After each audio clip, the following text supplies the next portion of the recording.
You're listening to the Academy Podcast, presenting an innovative curriculum for personal growth. Sit in on exclusive conversations with influential people as they share the secrets that made them the front runners in their industries. Now here are your hosts, Austin and Kagia. Welcome to the Academy with Austin and G. I'm the G. He's Austin. Listen, I got my homeboy in here today with us. I just want you to know, I've been letting you get away with that. I've been letting you get away with No. All the listeners. That ain't how we started doing it. We started because you was like, I've been letting you get away with it. It's cool. Scott, you can call me G. And you said, I'm Austin. You can call me Austin. No, that wasn't good. I thought it was funny. It wasn't funny. Dude, that was funny. I feel you. But anyway, sometimes, let me clarify. Sometimes, Austin, corny is funny. Okay. See, you don't have to always be cool funny. Somebody got to be corny funny. Okay. Corny funny reaches a certain segment of people. I don't know if that was corny funny, though. I just thought that was corny. Dude, that was, listen, we can ask the people. Look, but let's get to it. My name is Kagia Scott. You can call me G. My name is Austin. You can call me Austin. Was definition of corny funny. But no. Regardless, I am still G and he is still Austin, and the show has already started. Listen, so I want to give a shout out before you go into your spiel today. We got to do this, man. We're at 25 episodes now, man. We want to thank all viewers, those who are listening to the pod. We appreciate you. Make sure you haven't followed us on Facebook. Hit us up so you can see more corny, funny stuff from G. But yo, check us out on YouTube. But man, I just want to give a shout out to our followers, man, who've been rocking with us. Those who've been on iTunes and Spotify. You guys already know how much we love and appreciate you. But my man G has got G. What you got hot for us today, man?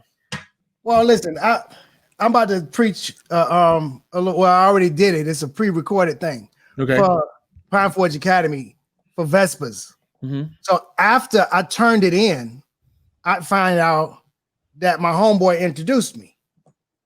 And I didn't say nothing about him. Like, it's not, everybody knows it's recorded, but you still need to bring stuff up. You know, if somebody introduced you, you still got to say, you know, thanks for that introduction. You made me look good or whatever, you know? So I wasn't able to do that. And I kind of wanted to, but you can't go back. Like, I can't undo it. I can't go back. Look, I thanked like 3 people, but I didn't know the rest of the team. So I found out later that somebody named Tiffany's on the team. I forgot to thank Tiffany. So I left Tiffany and Dre out. There's probably somebody else that's important that I left out. So my question is this, Austin, because you know, you preach all over the place.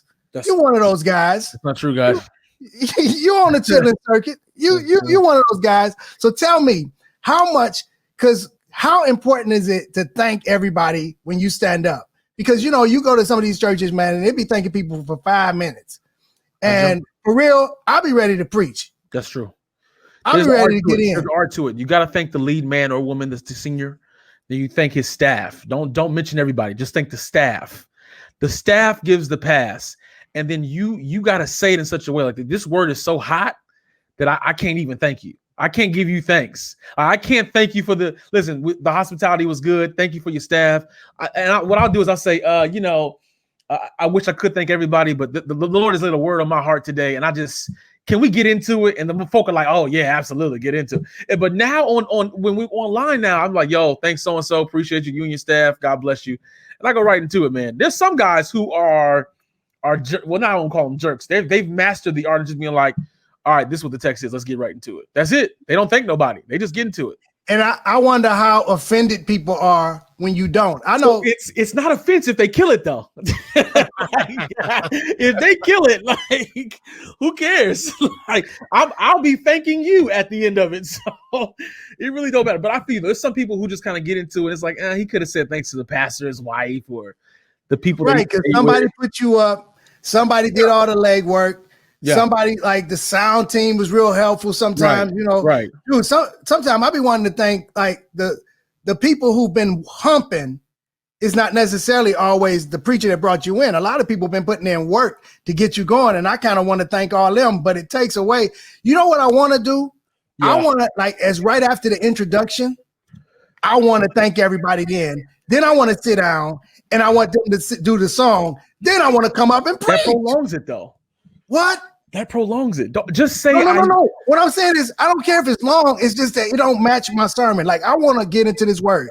I got daggone. It's not a show, but look, I got props. I'm coming in like telling a story, and for me to come in and thank everybody first is hard to like get in my bag. It's a space to do it. It's after the choir or the praise team sings.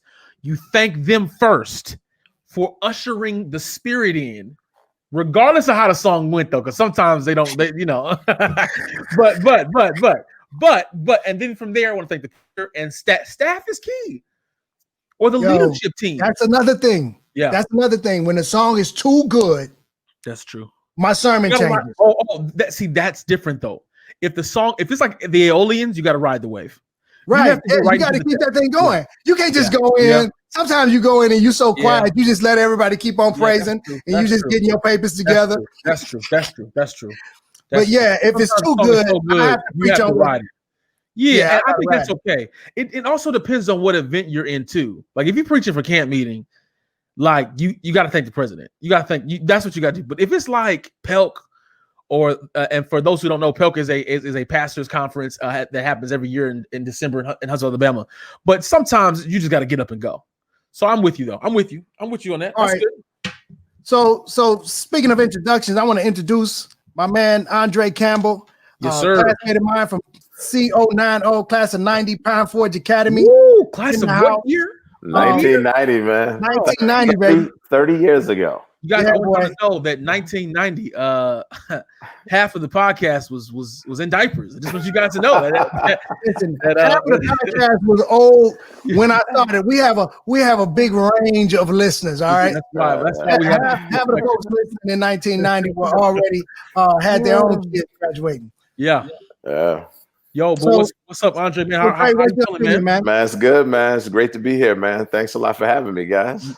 You out there in that Florida weather? I know it's quarantine, but man, I live in Tampa, man. So this is the lightning capital of the world. So with these storms coming through, man, it's just raining every day, but the sun is out right now, man. I can go to the beach for about 5 minutes.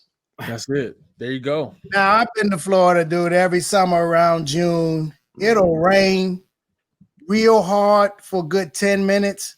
Mm-hmm. And then 10 minutes later, the sun will be beaming down. It'll be like hurricane for about 10 minutes. Yeah, so I don't want to hear this foolishness, man, about it's raining. I want to feel bad, man. Make me feel like I'm in endless summer over here, man. That's true, man. That's true. Shout out to the Floridians who listen to the pod, man. So G, man, what you want to get into? Man, listen, I want to ask Dre, man, about innovation, Doc, because this guy has done everything and more. And in ministry, I mean, I have some creativity, but it's all like within a certain little range. The Academy podcast is tired of you being so modest. I know, right? I'm sorry, listening, man. G is the idea, man. He is the guy behind the scenes and up front as well with the innovation. G, you consider yourself an innovative pastor? I think I'm just a different cat. Excuse me. I'm just a different dog. That's what makes some of the things I do different. It's natural to me, but I don't think I'm thinking so far outside of the box. But this is innovative right here, man. This is innovative what you're doing right here, man. Right. That's right. Gee, you're an innovative pastor, man. An innovative person. Leader. Let's say leader. Innovative leader, man. Let's go ahead and take it, man. Accept it. Take it, Doc. Take it. We're trying to give it. Receive it, man. The man we're talking to today made a cartoon, dude. Yeah. He produced the cartoon out there in California. Yeah. This guy has the range. All right. If I'm singing tenor, this dude's going from soprano to like that deep bass, like that you can't even do with your mouth. All right. So that's what I'm talking about, innovation, Doc. So that's why we got you on, man. We want to talk to you about kind of the range that you have done ministry in and where it has taken you over the last, how long you been in ministry? Man, I've been in ministry now it was 22 years. 22 years. Good, man. Good stuff. Yeah. Matter of fact, when I started, my first church was in Portsmouth, Virginia. And my roommate was a young cat named, young dude named Jason Campbell. And he worked for Def Jam at the time. So my roommate worked for Def Jam. Mm-hmm. So and the Virginia market, anybody that came to the market would stop by our condo. So we had Destiny's Child stop by the condo. Wow. You know what I'm saying? That's amazing. Yeah, man. We had Redman, Method Man, Jay-Z when he did the Blueprint album, DMX, the whole list. You know, I'm pastoring the church, trying to have a breakfast with my elders, and I roll up to my apartment and I see the tour bus out front. And I'm like, yo, we got to go to Denny's. You know, we can't. Pastor won't be making eggs today. Yeah. That's crazy. Yeah. Wow. Okay. So you had some board meetings at your house? Well, you know, my thing was always, you know, fellowship. So I would cook. You know, I like to cook, man. You know, I like to cook. And so I would have them come over for that kind of stuff. But that's where some of the innovation started, by being roommates with Jason. Yeah, I was going to ask you and say that means you were surrounded by content creaters. Yeah, I mean, very much so. You know, hip hop, the musical world, that was nothing but content being produced. Yeah, and talked about. How did that really impact you? Well, what ended up happening was I was watching how the street team moved. Jason was the head of the street team in Virginia. So I got to understand how they were spending money, marketing their albums, pre-marketing, the whole part of that. So at the time, I came up with something called Confessions of a Young Preacher, which was church on CD for the streets. And that was at a time where CDs were still hot, enhanced CDs where you could put it into a computer and a CD-ROM and pull up other content. So I pitched that to my conference. And they were like, young buck, just calm, you know, cool your jets. They wasn't ready for it yet. Right. But I actually completed the project where basically I got testimonies from people, really interesting testimonies, and we put music to it. And you know, I kind of sold it like Master P out the trunk of the car kind of thing, you know. Yeah. But it was cool. It was cool. Yo, but that's innovation too, though, G, when you think about it. I mean, just trying, and it's so crazy how what you just said didn't get the support, but now everything is everything is digital, man. Yeah. I don't think the church was ready for the digital transformation that's on the world right now. That's coming upon the world. Right. The fourth industrial revolution is on us right now. Yeah, we're ready or not. Yeah, we're ready or not. Well, tell me this, dude. Since you was selling CDs out your trunk, I just went to Home Depot. No, it wasn't Lowe's, right, the other day, and bro, man, come up to me. Right, with no face mask, right? And so I always forget my face mask when I get out the car, and then I run back in and get it. So we're in that time where I forgot my face mask. So this guy come up to me talking about he got these gospel CDs. You know, he want me to support him in his gospel CDs. Oh wow! And he had no mask on. And I'm like, dude, hold on, because I don't have no mask on. You don't have no mask on. Hold on a minute.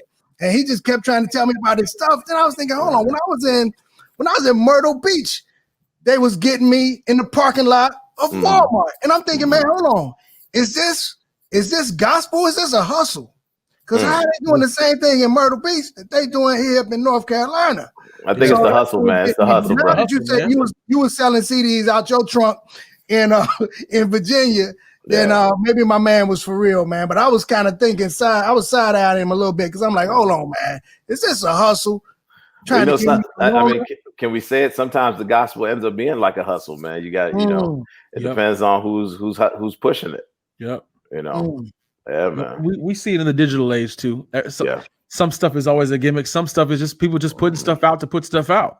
So I mean, I think that's good. Yo, so Andre, I mean, let's talk a little bit about, you know, G kind of mentioned creating the cartoon out in Cali, doing some other stuff. Talk to us a little bit about just how that kind of came about. Talk to us about your creative juices and how that still helps you today. Well, you know, I believe, you know, a lot of people, you know, in business, they have this concept of a SWOT analysis. You know, you look, strengths, weaknesses, opportunities, and threats. Well, the strengths and weaknesses, if I get a little technical with it, strengths and weaknesses is the internal. That's when you're looking internally at what you're capable of, your strengths and your weaknesses, and the opportunities and threats is really the external environment. The way that I like to innovate, you know, or the way it's kind of happened, not like I really knew what I was doing at the time, was that I really was looking at the external. You got to plug in, you got to get out there with the people, you got to see what the needs are. And one of the things I saw when we created the Fruit Troop, along with Mark Brown, who's a Hollywood movie producer and director and writer, and Dr. Eric Walsh, who's been, his name has popped up a lot now with some stuff that happened with him, was we saw that we had little kids and Christian entertainment there wasn't a lot of Christian entertainment. No. So there was like Veggie Tales. Would you say not a lot of Black Christian entertainment? There wasn't barely any children for children. There was just really like Veggie Tales and a couple other ones. So man, we just took our money, man. I sold my cars. I sold, took some money out of my retirement, pooled it together, accepted a job at Kansas Avenue out in California, Riverside, California. And man, we put that thing together, man. It was, it was hard, G. It was hard. We didn't have money for lawyers, but we hired like professional voiceover actors. We had our animation team was 2 at one time. That ended up just being one dude, but we worked it out and got it done. And I think that's important for those who are listening. Sometimes innovation is hard. It's not easy. Sometimes the vision, you get it, man. That's great. Thank you, God, for depositing this into my mind. But the product, putting out the brand is difficult. Yeah, and I mean, it's the idea of the Pathfinder. I mean, if you blazing a new trail, then it's just that. It's not a trail yet. You blazing a new trail. And sometimes people are looking at you like you're crazy because they don't really see it yet. So it's kind of like Apple when they made the iPhone. Nokia and a couple other companies had market share. They were like the big kahunas, but they didn't see the change that was coming to Apple. Right. Now who's the big boss? Right. Do you guys feel like, and this is just something that I'm experiencing in some of the things that I'm reading right now. Mm-hmm. Do you think that being an innovator means that you have to be used to failure? I mean, do you think that that's just a part of the game? Where I'm reading now where trying to change my mindset of failure is just a part of it to help you grow. Well, this is just another reason that didn't work. Yeah. So what can I do different? Do you all see it like that when you think about innovation, or do you think it's just something you're born with? What do you all think? Go ahead, G. I see. Yeah, because I'm thinking when you say failure, I mean failure on the way to success. I don't even know if you call it failure because I mean you're just gonna come up against obstacles. Yeah. I mean when I trained for marathons, I mean every run wasn't fun. Sometimes one time I'm running, it was raining. I didn't realize that there were certain precautions that I was bleeding, dude, because I didn't know all the precautions you had to take. So it wasn't a failure. It's just something that set me back or something that I learned along the way. Mm-hmm. I learned that after you go a certain distance, there's certain things that you had to bring. There's certain kinds of things that you had to eat before. You can't stop a marathon and go to the bathroom. So you have to take care of all your necessities before the marathon starts. And so there was a lot of lessons and stuff I had to learn on the way to becoming a marathon runner, but it was all a part of the trek. Mm-hmm. You know what I'm saying? It was so you can call them failures, but they were really lessons. They were just things you learned. Yeah. I mean, take it as like failures can be considered stepping stones, and the challenges that stretch you. It's like if you don't run into any challenges or obstacles, as G put it, in the way, then you're probably not growing, and you're probably not really innovating. You're probably just you're doing what somebody you're probably just doing what somebody else has done already. But so I consider, if you want to use the term failure, let's call them stepping stones. Every time you fail, you take that as a lesson learned, and you know what not to do next time. Right. And sometimes that's the only way. I mean, how'd you learn how to ride a bike? I mean, how many times did you fall? Yeah, you fell. The training wheel came off, and it was some falls. It was some blood. It was probably some blood drawn, So Yeah. I failed a lot, man. I've been in a lot of businesses. I've done gold and diamond mining in Guyana and Liberia, Africa. I had a team on both ends. We made $75,000 in one day, and then after that, we ain't make no more money. Wow. Because we wasn't willing to stay out in the jungle, quote unquote, out in the rainforest or out in the, with the people that were mining for us. And so we learned, one of the big lessons I learned from that in business is a lot of times, man, you just want to rent the shovels, rent the excavators. Yeah. You don't want to. You don't want to shovel. Whoa. Yeah. And so I've sold vegetarian meat. I owned I had the distribution rights worldwide to a vegan meat company. I was at Costco R&D kitchen cooking up vegan curry chicken and vegan steak and whatever. And I mean, but I don't own that company anymore because I've made some missteps along the way that I own up to. And I realized, so now as I enter into any other venture, my mind, I built apps, what I'm saying? I've missed massive opportunities because I wasn't prepared. So preparedness. All of that is a part of innovation, man. Question I was about to ask, just thinking about the different things that you've done, man. Mm-hmm. When you learn lessons doing one thing, because a lot of the stuff you did doing is totally different. Like so lessons you learn with the vegan food that you were producing, were you able to use those lessons in some obscure something just totally different, like the mining? Yeah, well, let me make this statement, because you just brought this old statement to mind that I came up with one time, and that is, if you don't learn the lesson, then you're going to learn to suffer loss. If you don't learn the lesson, whatever lesson it is to learn, and whatever it is you're doing, then you're going to suffer loss. So you always got to, whatever happens, you always got to look for that lesson. And so from mining, I learned the same lesson. I said, well, I'd rather rent out the shovels, or rent out the excavator, or rent out the machinery for mining, and then they have to pay me every week on that, or I come out there, then I go out there and pick up my equipment and bring it back. Well, in the vegan meat, I said, well, I don't want to have to be at the center of all this. I want to outsource as much of this as possible. And so we made money, but a lot of times in partnerships, that's another thing. You got to know who you're partnering with. That's you have to make sure. Yeah. You really got to know. So that's another lesson I learned from that was, you know what? No more partners like that. And you don't want to have to learn the same lesson more than one time. Yeah. Like I lost one toenail training for marathons. I ain't need to lose no more toenails. Like, why did I lose this toenail? This is something that happens to runners, but why does it happen? Well, it's the type of shoe I had on. I need these kind of shoes to run. I can't keep running in the same shoe and keep on losing toenails and be like, well, that just comes with running the race. I have to learn and not go through the same thing. So you learn lessons, but don't keep learning the same lesson, because really you ain't learning it. Yeah, that's a foolish man or woman that's got to be learning the same. That means you're not paying attention. Yeah, and a lot of times, man. So I got to ask you, Drake. You pastored 22 years, you said, and you still have the inkling to be innovative. And sometimes we pastor and are a part of churches and things like that don't have the same vision as you do. How did you lead through certain things when I guess they just wasn't feeling the innovation a little bit? What do you tell somebody young like that? You got to be at the end of the day, you got to be a do-it-first leader. When people see that you're willing to roll up your sleeves, that you're willing to get out there and prove your thesis, then their antithesis ends up, they start looking at that like maybe he's right. And then what happens is instead of us arguing about my viewpoint, my perspective, and yours, we can actually achieve synthesis. Yeah. And so one of the first things I try to teach my people is I ask them the question, what's 1 + 1? Try to teach them the concept of synergy. What's 1 + 1? Y'all gonna answer that question? What's 1 + 1? That's what they teach us in school. I'm not sure. And that's what we got.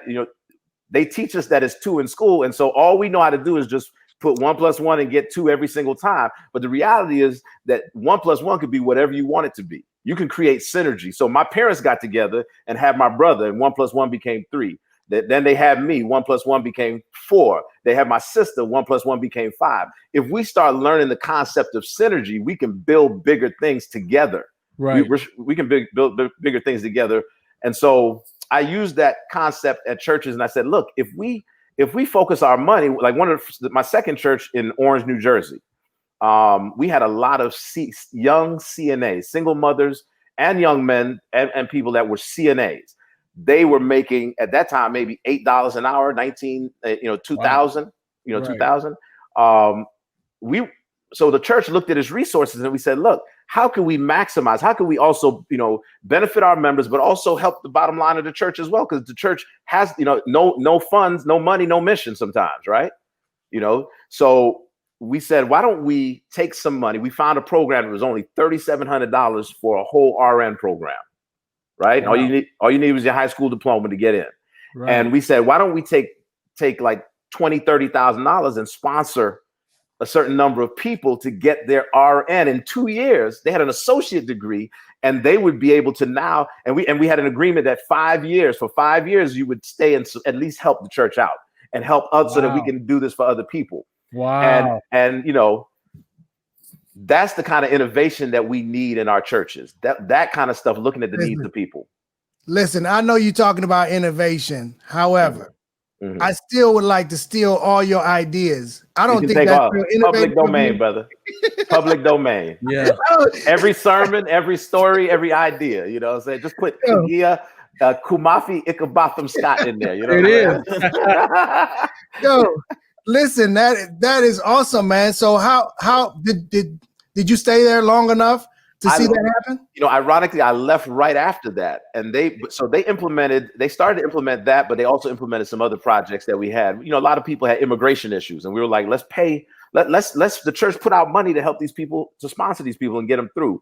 So we did different things like that, and so I took that mindset. That's strong leadership, man. Yeah, that's strong, because I think to say to yourself, we got to help the church, and by helping the church, we got to help our people. The bottom line.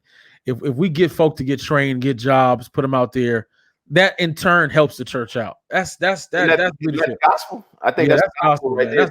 That's good. You know, and I think we're thinking too small sometimes. Like, we can't be so program, like Sabbath morning or Wednesday night program based. What are we doing, not just for the community, but what are we doing to benefit our members so that we can affect the community, that we can make change? And I think that's the definition of healthy church. I think, I've talked about it before in the pod. That's a book that I'm reading, Emotional Healthy Church. But that makes the church healthy, man. When the leaders are saying, okay, what can we do to affect the bottom line? I think that's really good. As where you were then and where you are now, talk to us about some of the things that you're doing now. That you can kind of say, you know what, man, this thing took off. It's sweet. It's working, and it's affecting people. Well, you know, my last church in St. Petersburg, actually, my last one was down in Fort Lauderdale, and then I've taken a break. I basically, if you want to call it sabbatical or whatever, from pastoral ministry. I really dived deeper into what I'm about to explain now, and that was at the church in St. Pete. I got there, and it was a big campus, two-acre campus in the center of central St. Petersburg, Florida. Beautiful, 5 buildings, a 18 classroom school, full-size gymnasium, 3-story building with an elevator, commercial kitchen, fellowship hall, like banquet hall, a sanctuary, and another 2-story building on, and then an empty piece of land with nothing on it in central St. Pete. And they weren't reaching the community. They was just really hanging out among themselves. And so the congregation shrunk over the years from 750 to about 25 people when I arrived, and they were in this big facility. And so, I mean, and they wouldn't say 25, but the first elder said, Pastor, it was about 25 people. So we built it up over the 5 years I was there to about 200, back up to about 200. Yeah. But the thing was, we don't want to just be hanging out with ourselves and giving out stale food every other week as our offering to the community.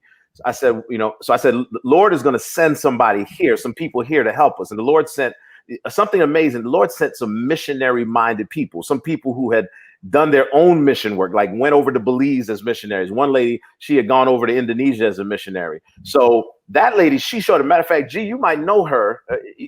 Her name is Robin Taylor. Her daughter, Jill. Absolutely. Okay.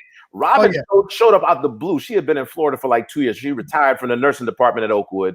And she showed up out the blue and said she heard that she had been going to the wrong church.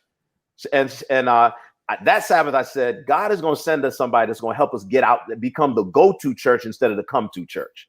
And she said, Pastor, I'm that person. I'm that person.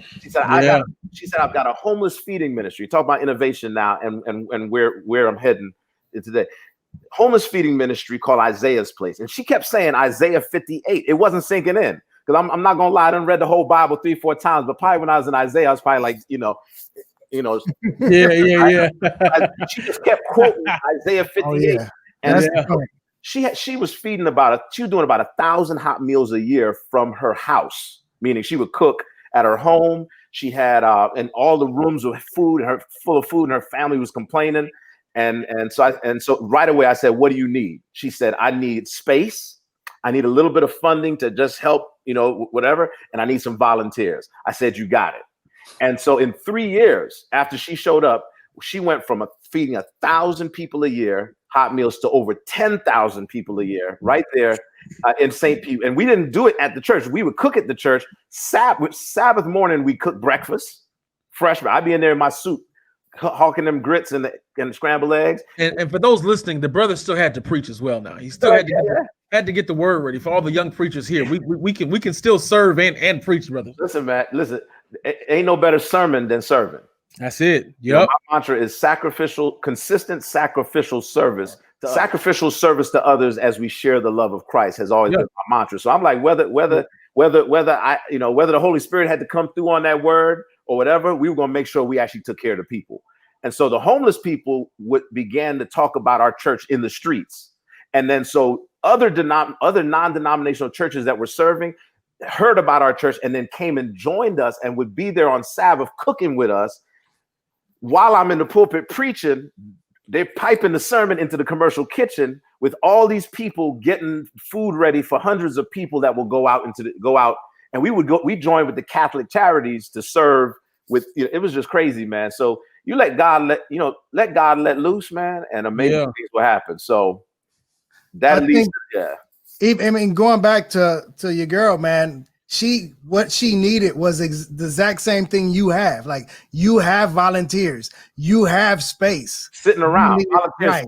So what she needed was what you all had, and you could pass like ships in the night, but Holy Ghost, y'all got together. And I was going to ask you, G, real quick. I think too, all of us have experienced the benefit of pivotal partnerships. Like, we've all probably run into people like man, I'm so glad I ran into so-and-so. I'm so glad I made the connect. And I think it's sometimes, people say it's luck, man. That's providential that you walked into a store and talked to a brother or a sister who had a service that was looking for something. So I think that just speaks to those who are listening, even as leaders, that listen, you don't have to have all the expertise. Sometimes it's about having the relationship to connect with somebody who's got it. Because if you're doing this well and you're killing it and you just need space, I got a building. And I got people like you're saying. So man, I love that. I love that, bro. That's good. Let me just throw this piece in there that, what's that word? It's we do it all the time in churches and in business. Competition.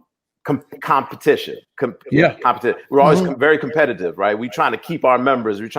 But when we actually unleash that thing and allow competition to become collaboration, listen, God will expand so big that it's like you'll need all these people really to be able to manage all of that. So I've seen that happen. That's good because, myself and G, those who don't know on the pod who listen to us, we live 7 minutes from each other and we pastor neighboring districts. But during COVID, we've kind of come together. And one of our mottos that we collaborate with other ministries is it is not competition, it's collaboration. And I think that I said to somebody on the phone today that I don't want to do ministry by myself anymore. It doesn't even make any sense. Like, we don't have to compete. We're trying to advance the kingdom. So I think that that's good. And I think one of the things for that to work, we got to understand it can't be no ego, man. Yeah. And that's why burnout comes, man. Yeah, it can't be burnout ego, comes when you try to do it by yourself. Yeah. That's true. That's a word. Yeah. So man, you got to kind of have a lot of chutzpah, man, to jumping off into a lot of things that you jumped off into. I mean, we were just talking about no ego, but let's get it straight. You have to have a lot of confidence in yourself and a confidence in God in order to step out and do some things, especially when people are not going to be on board until it looks like it's going well. Yeah. So though you may not have the huge ego where you can't work with other people, you have to have a huge amount of self-esteem and belief in yourself and God and what he can do through you to go ahead and push. Yeah, man. I mean, the thing is, I want to see, I believe in synergy and I hate to see people suffer, man. Why should people particularly people in our pews, why should they be suffering? When the resources of the church should really be there to build the community, group economics. What about group economics? Everybody's pushing all these different kind of, I don't even want to really talk. People pushing these, y'all know we're about to go at that, pushing these circles and these flowers and all this stuff. I can't, I heard about that 15 years ago. I want to push something that when we become a relevant resource to the people to edify them. And all that's going to do is bless the community of the kingdom, man. Right. So I saw you were talking about earlier sending people to school, and you were talking about your own members. I'm assuming. Yep. And so where is because some of us have a outward mindset where it's all about everything we do as a church is for the community and it's for the outside. And then some of us are confined to doing everything for fellowship and for for getting the gospel infused into our own members. But talk to me about the fact that you did bless your members in order to be able to bless the community. I mean, come on, man. Take care of home first. I mean, home first. If you not take care of home first, Isaiah 58 that she kept pushing me to. Yeah.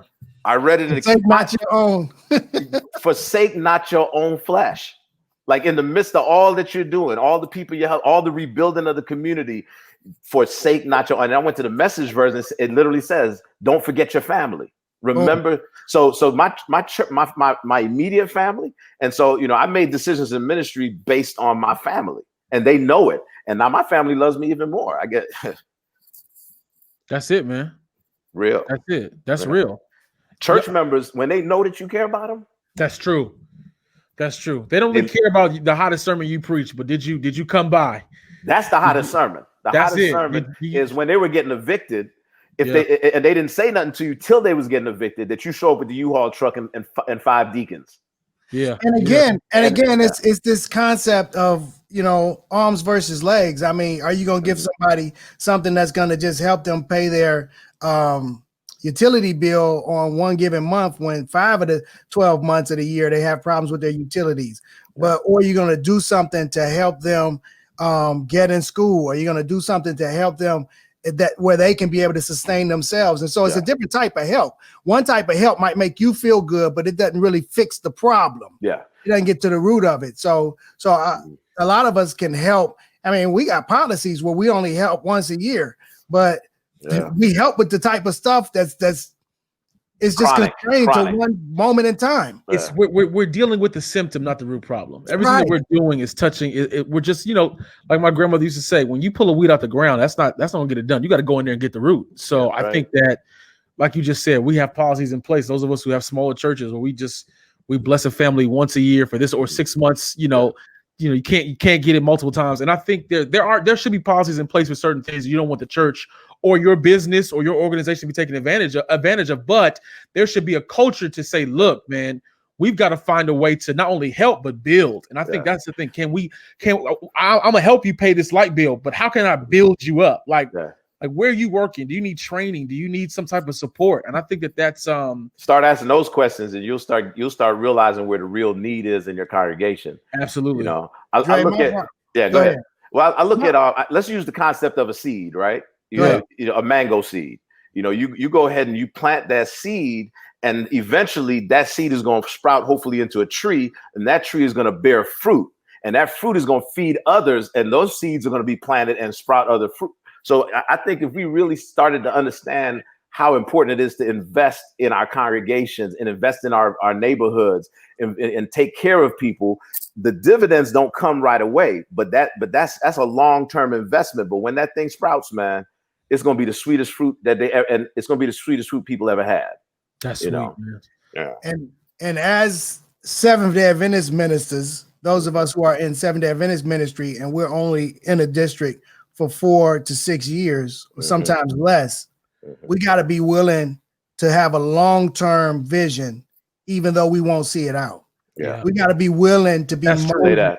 That's true. We're not going to be able to go to the promised land or make it into the promised land. We got to be able to be willing to do some life-sustaining things, even if we are not able to complete them. That's ego. That's ego right there. I was just saying. Yeah, go ahead. You go ahead. Go ahead. It's like man. Listen, I don't want the dude after me to fail. Or the woman after me to fail. To say that. Yeah. I want them to. I want the members. I'm concerned about the kingdom, the members of the body, right? And the mission. So I don't want. Go ahead, man. I don't want them to see him fail. No, I do. I just, right now we just finished the roof on our outreach building. We got, over 10 computers just recently donated to us, which gives us 16 computers. We got desks, tables, new kitchen, new appliances, and I know for a fact that this building, my ministry is not gonna just see this whole thing grow. And I'll be saying to myself, like, man, this blood and sweat and tears, I know this is gonna help for the next guy or woman that comes into this thing. I'm leaving them with my baby, basically. And I say to myself, I'm like, Lord, please don't let this fail. But I have to be reminded that this is not my church, and this isn't, the next pastor's church. It's God's church, and it's God's building. And so if I have that mindset where I'm doing it for God's people, then I gotta say to myself, God's got it. But there is that thought, like, yo, please don't drop the ball on this, because the donations you receive, the hard work you put into it, and it's also thing too for leaders who take positions after other leaders. You don't want to drop the ball either. I mean, it's for us as pastors, it's great following somebody who's done well. I mean, that's a beautiful thing. It's more difficult, and sometimes people look at it different ways, but that's it's a major point thing, right man. here, man. Yeah. Sometimes it's like, yo, man, he built this. I can build on top. Sometimes you walk into situations where it just sucks. And it was maybe not be because of the pastor, just the area might be bad. And so I think that what you said, you hit it on the nail for me, man, is that we have to sometimes just have that honest conversation. Say, you know what, God, you got this. But I want to ask you this quick question. G, you got something real quick? Go ahead, G. I'm just tripping because I follow one guy who the members had beef with, right? Yeah. But every time I found something that was awesome, I say, man, who started this? It always went back to this guy. Like he did some great things there. Yeah. So out of one side of their mouth, they had some kind of complaints, but the reality is that dude put it down, man. He was innovative. He started a lot of great things that, man, we kept going. Yeah. Yo, I was gonna ask you, man, and to we call this the Academy Podcast, a curriculum for growth. So I wanted to ask you this critical question. What are you doing to grow yourself? Like, what are you reading? What are some things that you're doing to are you watching people? What are you doing to gather ideas? Because I know it's not just, I'm sure it'd be great to just always get fresh revelation every morning from God. But what are you, young leaders listening right now, what are you doing in your routine that I can pick up from you? Well, I pride myself, man, I shouldn't use the word pride, but I really believe in being a part of a learning community. So I have people that I spend time with, that I talk with. That's number one, that are like-minded, but that don't think exactly like me as well. So they can stretch me. And I learn to listen. Like, I don't listen to respond. I listen to learn and understand. Because 80% of what people say a lot of times is the fluff of them trying to frame what they're trying to say to you. I'm looking for that kernel that I can take now, extrapolate, and go and utilize. So I'm listening to you guys, and I'm getting ideas as we're talking now. But reading material wise, man, I read a broad swath. The first thing is I turn off the TV. I turn off the news, Fox, CNN, all that stuff. And I'm like, you know what? I turn that on just or I read that to see what's happening. But I'm digging and I'm researching. So right now, ironically, you said I'm reading a book called The Art of the Long View. It's not it's a secular book. But this guy right here, Peter Schwartz, he was the lead on a 2010 document by the Rockefeller Foundation. Wow. Called The Future of Technology and Development. And so he's a master at something called scenario planning. And so if you understand scenario planning, you can utilize that in your own life. You can utilize that in your church, where you kind of you're looking ahead looking at the external environment, see what's going on, and you're able to navigate those wars. You prepare for various scenarios. And as Christians, we know there's only one main scenario, the return of Jesus Christ. Right. So we're always preparing for that. So I'm reading that. I dug back into some old Malcolm Gladwell books, The Tipping Point, and just a plethora of books, man. I'm heavy right now on the United Nations, understanding the global agenda and how that's affecting churches. If you want to talk about innovation now in churches, how I feel that I'm kind of staying on the cutting edge of that, if I could say that, is that I'm really looking at what's going on out there as well. Reading what the people, not listening to conspiracy theorists. There's a million YouTube videos. Right. So I'm actually sitting and listening to the high level committee meetings of the United Nations and hearing them talk about the policies that they're implementing. And you start to realize when I saw Black Lives Matter, I already knew what that was. Right. I already knew that that's number 10 on the 17 Sustainable Development Goals, number 10 and number 16. And if you don't know what I'm talking about, look it up. 17 Sustainable Development Goals of the United Nations. Number 10 is to, matter of fact, for my brain, is to reduce inequalities. So when I saw Black Lives Matter, I mean, how many times have we seen a police officer kneel on the neck of a black man, kill a black man, shoot a black man live on TV? How many times do we see that? When was it going to stop? It didn't stop until those who control the powers of darkness and powers of this world were able to control the next narrative. And now that they've figured out how to control the next narrative, Black lives can matter, because they don't really need us like that no more to be on the bottom. There's a whole new, that's a whole nother podcast, G. Yeah, no, but we're moving from the haves and the have-nots to the haves and the have-a-lots. Yeah. Yo, listen, we too far into this podcast for you to drop that on us. Good. We can come back another time, man. We come back another time. Have to come back. The haves and the have-a-lots. Yeah, Trump said it in the Rose Garden when he was signing the document. He said, everybody gonna be happy. Black people gonna be happy. White people gonna be. He said, George Floyd smiling down from heaven right now. He said, Spanish people gonna be. Asian people gonna be happy. Why? Because there's a plan to put us back to sleep. But the plan is not secret. It's written. It's being put in our faces. Yeah. Number 16 is justice and justice for all. So I said to you, G, last time we talked, I said, when it comes to Black Lives Matter, for me, it has always been justice matters. Because if Black folk got justice, we wouldn't be having to say Black Lives Matter. Justice, and so now they're making it law. Inequality, acting. So it's going to be equality for Black people, equality for women, gender equality, equality for people with disabilities. That's all under number 10. Equality for LGBTQ. Right. So it's going to become illegal. That's how that's one of the ways that it sadly in our world it gets solved is when you go to jail for doing some stuff to people. Yeah. For redlining in the community, your bank gets shut down. Yeah, that's when you're going to find out that people get colorblind real fast. Yeah, that's a fact. That's a fact. Absolutely. The haves and the have-a-lots. The haves and the have-a-lots. That's it. Yeah. And since you have so much down there in Tampa, man, since you have so much, and I ain't just talking about sunshine, man. Since you're so blessed, how in this stage of your life, man, have you been able to continue ministering outside of your family unit? Well, I'm pushing now Child of God Fellowship to really create an atmosphere, an opportunity for fledgling ministries, just like when Robin Taylor showed up with Isaiah's Place. They were fledgling, but she had the passion. And so with that little bit of support in those three areas, she was able to grow her ministry 1,000-fold, basically.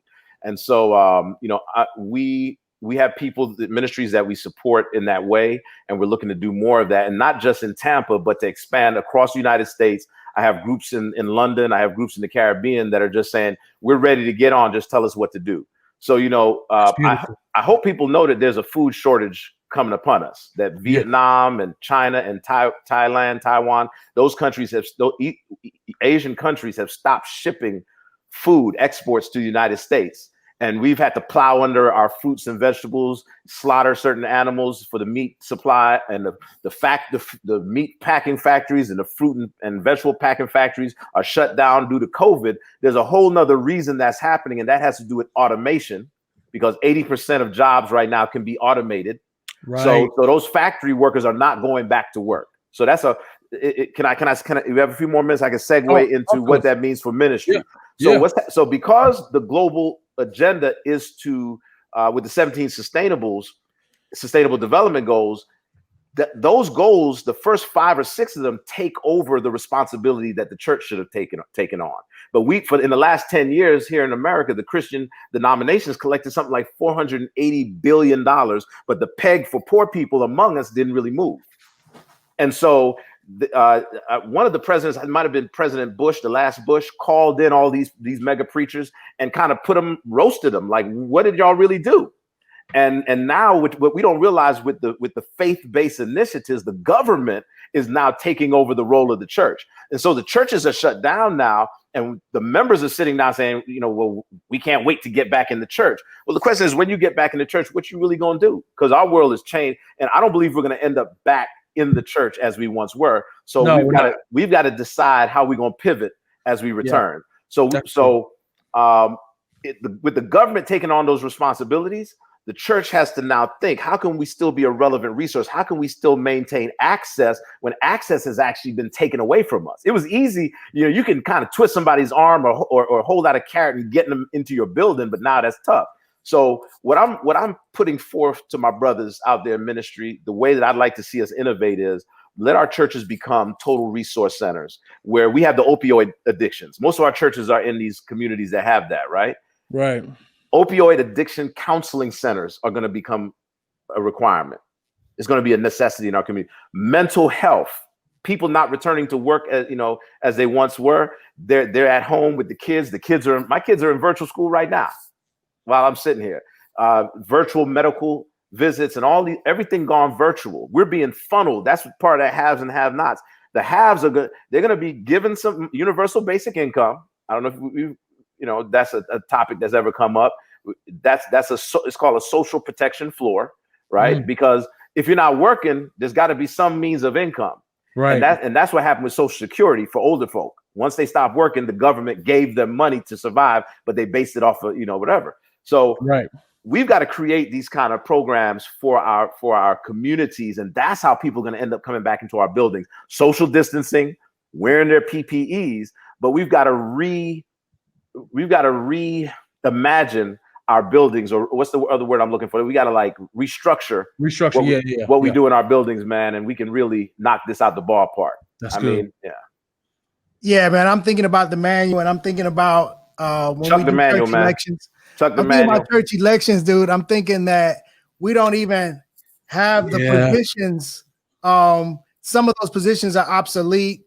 They don't really meet the need of what's going on. It's outdated. They're gonna have to give us a new one anyway, though, because after COVID, it's gonna need to be a whole new manual, man. Definitely. Yeah. So I say Chuck the manual, man. Look, I want you to let everybody know how they can, if they have a ministry and they don't belong to a group where they could utilize, they can do their ministry and they need advice and help. It sounds like they can come to you all. Can you let us know how that's done? Well, we're at the tail end now because I've been officially, on this since the end of April. I had I was wrapping up church ministry at that point, COVID, all that. So, the question is, how do you get a herd of elephants through one gate? One elephant at a time. Yeah. So I've got several projects in the pipeline, and that one, because that's the main one. So we're building givingoption.com right now. If you go to givingoption.com, you'll see just a placeholder website, and you won't see a lot of the main information. But what we're creating is a platform where you can come on, and maybe, G, when I'm launching it, you can help me do a launch. Both of you guys can help me do a launch. And people, what they'll be able to do is go on there, and they'll get resources. If they don't have their nonprofit status set up already or otherwise, we'll help them with those resources. If they already have that, we'll set them up, and people can donate money. They can donate time. They can donate their skill, their talent, and they can also donate their turf if they have space. So that same way that we help that little ministry, so we really become a ministry incubator. So we'll put that out there as soon as we're up and running with that, and really grow that, hopefully to a global scale, man. I'm ready to do that, man. That's good, man. Hey, man, you are a benefit to the world, man. I'm glad you exist, Thank you, man. my brother, man. Same here, man. I still got beef with you, Dre. What did I do, man? What did I do, G? So can I tell the world, before we get off this thing, can I tell the world what this man did? So Dre, when I was in high school, I come with my own clippers, all right, because I want to cut my own hair. All right.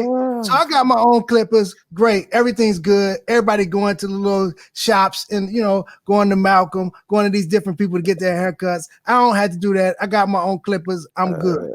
Dre comes to me one day like, look, G, I got a proposition for you. Mm-hmm. If you would sell me your clippers, I will give you 4 free haircuts. Now, mind you, we stuck on campus. We can't go nowhere. We can't, right. Once I sell my clippers, they gone. So I sell my clippers to him. He gives me 4 free haircuts. He's practicing on me because he don't know how to cut yet for real. It's true. Next thing you know, that is hilarious. Next thing you know, he giving $3 cuts when everybody else is charging $5. Next thing you know, he goes away to college. He's still cutting hair. This man is the barber. I ain't never make a dime cutting hair. I had the clippers from jump. Man, that's on you, man. Come on, Esau. Come on, man. That's you, man. Exactly, Esau. That's right, man. Listen, you gave away your birthright, man. No, Dre went on to be the haircut guy. Oh, man. And I just want everybody to know. Look at us now, G. Look at us now. We ain't got not a strand of hair, man. We got to grow beards to have some doggone hair, man. That's funny, man. Yeah, man. Man, love you guys. I'm glad to be a part of the stones that you stepped on, man, to get where you are today. Yeah, that's cool, man. I appreciate you though, man. You really helped the brother, man. I didn't remember that story, man. So you just said it, man. Those 4 cuts, man. Those 4 cuts. 4 cuts. 4 cuts, man. Wasn't worth. Listen, that was easy to him. That's a sermon, G. That's a sermon. G. Yeah, that's man. 4 cuts. 4 cuts, man. That's it. Yeah, man. But you gotta be able to see opportunity and take advantage of it. And that's something that you did. And it sounds like it's something you keep on doing, man. And I hope that everybody that paid attention to this podcast. Hey, before you goes, Andre, you see, he tried to say that you took advantage of him, right? Yeah, he was real smooth with it though. He was real smooth, real smooth. He tried to do that. I love G though, man. No, he was thinking on another level. He got me. He got me. You know what? Look, I'm that guy that got dunked on the poster. He got me. It's cool. I'm still in the NBA. I'm still getting paid. But I got dunked on. Took advantage of moments, but he really just he took advantage of me. But good podcast, everybody. Thanks for tuning in. the Asian folk, man, the Chinese, they don't call it cheating when they get you. They call it cunning. They were very cunning. It was a cunning move, Doc. Cunning move, yeah. I learned a lifelong lesson, man. Appreciate you teaching me, Doc. No problem, man. Appreciate you taking me to school. No problem, man. Thanks for having me, man. So for those who've been with us for this time, just remember, share this with your friends and tell your friends to share it with your family. We're glad y'all came. We want y'all to come again. Subscribe to us on YouTube. YouTube. Please hit the subscribe button, please. iTunes. Spotify, because sometimes you don't have time to sit and look, but you can listen while you're going somewhere. Just get us where you can, and we'll keep on putting out this content. Again, we thank Dre for coming and for blessing the whole world with what he's doing. And he's just the tip of the iceberg. He's still working. He's still humping. He still has so much more for the world, and I'm glad that he's in it. C090527. 30 years, baby. 30 years. These are some old guys here. Yeah. All right, y'all. Academy Podcast. Peace. You've been listening to the Academy Podcast with Austin and G. Hit the subscribe button and come again. You can find us on Spotify, iTunes, YouTube, and of course, Facebook. Oh yeah, and if you know someone who could use the information you just gained, take a minute to share. Much love from the AP. Peace.